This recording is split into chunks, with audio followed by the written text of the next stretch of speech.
let us focus our minds exclusively on our breathing, noticing inhaling as inhaling, exhaling as exhaling.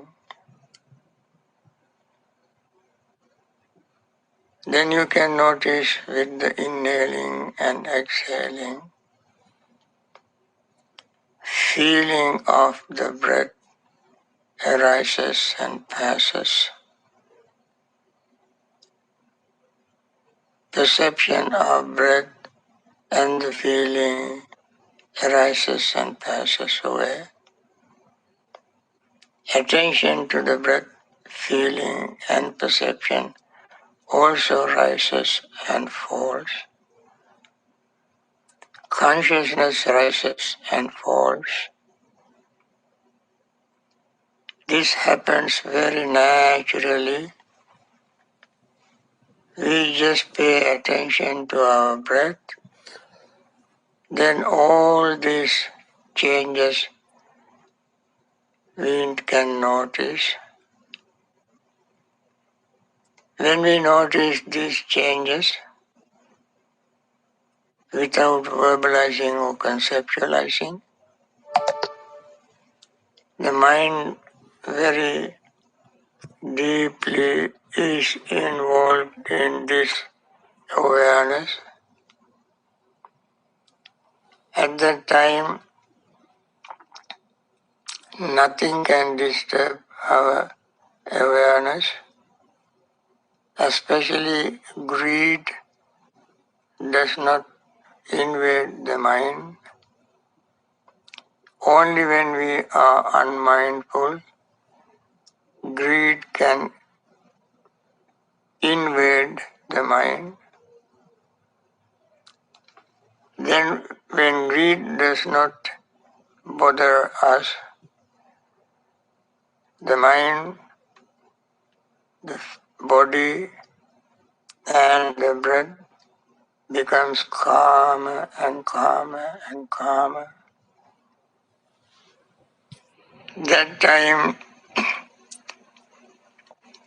mind becomes very soothing, peaceful state.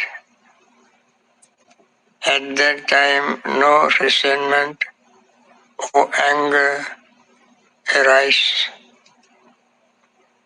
Rather we feel the metta feeling, friendly feeling, wholesome feeling towards all living beings, feeling of benevolence for all beings. At that time, mind, body and the feelings become even more calm, more relaxed and peaceful.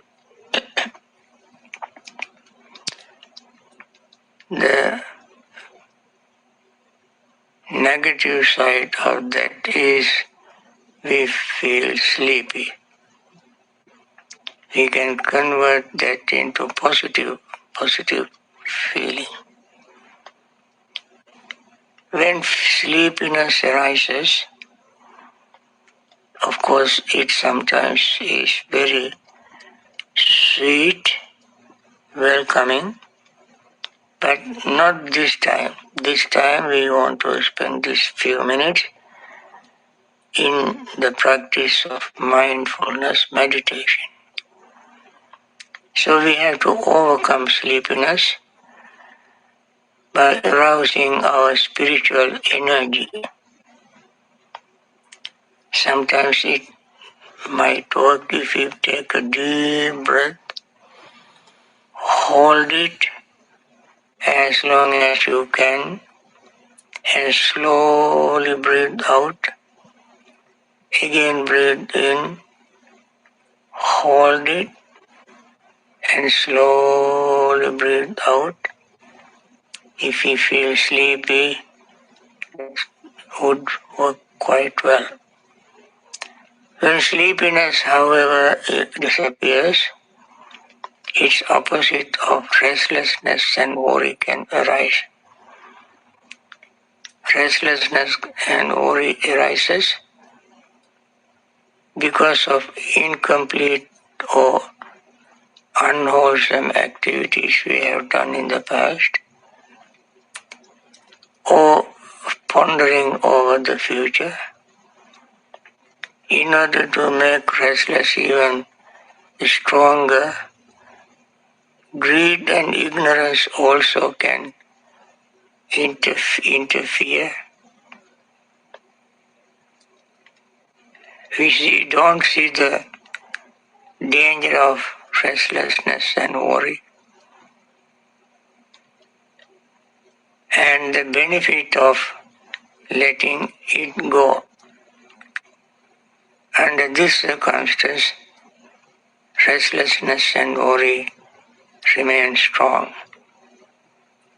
But we have to keep the mind in the present moment of rising and falling of the breath, feeling, perceptions, attention, and consciousness. They are constantly rising and falling. And then the mind becomes settled down. But one more obstacle remains, that is our doubt. In spite of all this practice, sometimes doubt can stay in the long persistently. In order to overcome our doubt, we think of the Buddha, Dhamma and Sangha. Buddha is the one who introduced this very powerful, meaningful technique to free the mind from greed, hatred and delusion. And he did that and attained that state. All those who have attained in the past have followed this Buddha's example. Similarly, we have to follow the Buddha's example, overcome our doubt, understanding that it is possible that we can overcome doubt.